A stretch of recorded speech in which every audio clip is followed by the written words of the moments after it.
Good morning, everyone. It is about 6 a.m. here on San Juan Island, and I am sitting and having a cup of tea and spending time with Atlas while he eats his breakfast. So I realized that ever since I did the trip across Costa Rica, I have been a little bit secluded, I think is the word. And really immersing myself in the project with the stallions, and I decided it was time for me to come out from behind my curtain. I feel a little bit like the Wizard of Oz behind my curtain, and I am studying things with the horses, and I love it. I'm certainly producing my Friday videos for the Patreon group every week, but I haven't been talking with everybody as openly as I used to. So the movie Taming Wild Pura Vida is almost finished, and I'm about halfway through the filming of the third movie, Taming Wild Evolution. Atlas, who's behind me here, Atlas is one of my stallions that is in the project for Taming Wild Evolution, and it's quite a project. He is a rescue horse, and he's hiding behind the tree. There you go. Hi, Atlas. He has changed all of my processes for the movie. He is made this very, very different than I thought it would be. And that's a good thing. With change comes learning. So my original movie was with a Mustang, as you guys know, and that work with the Mustang has changed everything about how I do things with horses. I decided I would up the challenge a little bit, and I would switch to working with rescue horses who survived real trauma in their lives.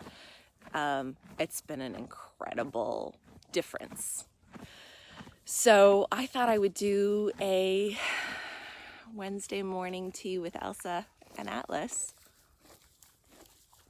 and chat about some of these things. Let you guys ask some questions if you have them. Just see what we want to talk about. This morning I thought I would talk a little bit about the difference between the two rescue horses I have gotten to work with. Atlas here is on San Juan Island with me as we film the third movie. He's probably the most difficult horse I've ever worked with. He challenges everything I understand. The horse that I filmed Taming Wild Pura Vida with when we hiked across Costa Rica was named Apollo. And Apollo was really my first serious look at what it took to retrain a rescue horse and what they needed from me that was really different from the Mustangs that I'd worked with. And I thought you guys might be interested in hearing that perspective. Hi, Atlas. What I found is that with the Mustangs, they don't know humans as good or bad. They've had no experience whatsoever. So it doesn't take very much to convince them that being with humans is a really good thing. So the interesting thing about rescue horses is they've seen a lot of bad in humans, and it takes an incredible amount of effort to teach them that humans have something good to bring to their lives. So what I'm doing here is I'm sitting with Atlas while he eats his food, and this is certainly something I do with all my horses, but with Atlas we've definitely raised the quality of the food that he gets to eat while I'm sitting next to him. So he always has 100% of the time local food that's in bales of hay that he can eat on anytime he wants. He's never hungry. But the food that he gets when he's sitting next to me is of higher protein quality. He's higher, he has a higher value attached to the food that shows up when I'm sitting next to him. And this is something that I've really been careful not to do with my Mustangs because I didn't want it to influence the training that I do. But with the rescue horses, it's made a really big difference in how fast they trust me, and then in how much they can change so that I can take better care of them.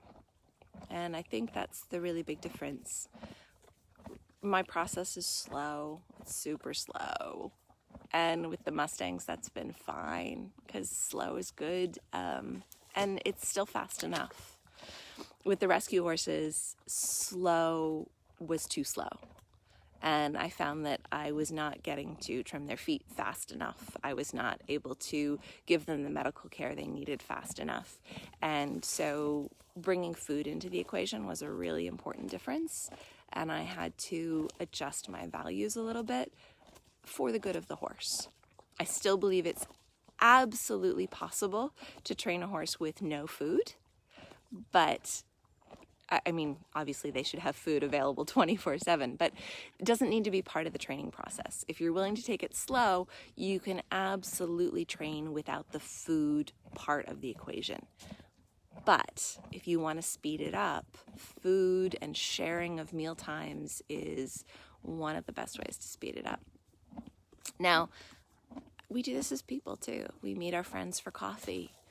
We go out to dinner with each other. It's a bonding moment. One of the premises of Taming Wild was if we take away that bonding moment, what's left? What do I learn if I need to reach into other ways to bond with a horse? And I learned more making that first movie than I had learned with horses in all of my years before that. So well worth the experiment. But once you have done the experiment and you know it's possible, then you really get to make a choice. How much do I want to speed up the bonding process with things like hanging out with your horse while they eat a high-value meal, as Atlas is doing here with me? And how much is the slow road important to you? I'm still really taking the slow road with Ari because it's fast enough. And my learning curve is far steeper when I do all my bonding around natural life that doesn't involve high-value meals. I have to learn to have better feel, better timing, and that's really important to me as a trainer. I want to get better at this craft. And so if I want to get better at this craft, it means that I have to handicap myself a little bit. Atlas, my rescue horse, he is not the area that I'm going to handicap myself. I'm going to give myself every benefit, helping him trust me so that I can give him the hoof care and the medical care and everything else he needs. Ari, who is healthy and is letting me trim his feet and all of those things, I can challenge myself a little bit more with him and really dig deep into my learning process by doing all my training outside of food time, only sharing time with him next to his very normal meals that he has available all the time. So those are my thoughts on rescue horses versus Mustangs, and really on whether you choose to do a training process with a horse faster because it's for the good of the horse, or slower because you really want to challenge yourself as a trainer to be a better trainer. You get to choose. So that's my little Wednesday morning tea time with Elsa and Atlas. And if you have thoughts, please drop them in the comment box. Questions. I'm going to do this every Wednesday morning, just chat a little bit about something. So if you have something that you would like me to chat about, let me know. We're just going to do a few minutes every Wednesday morning.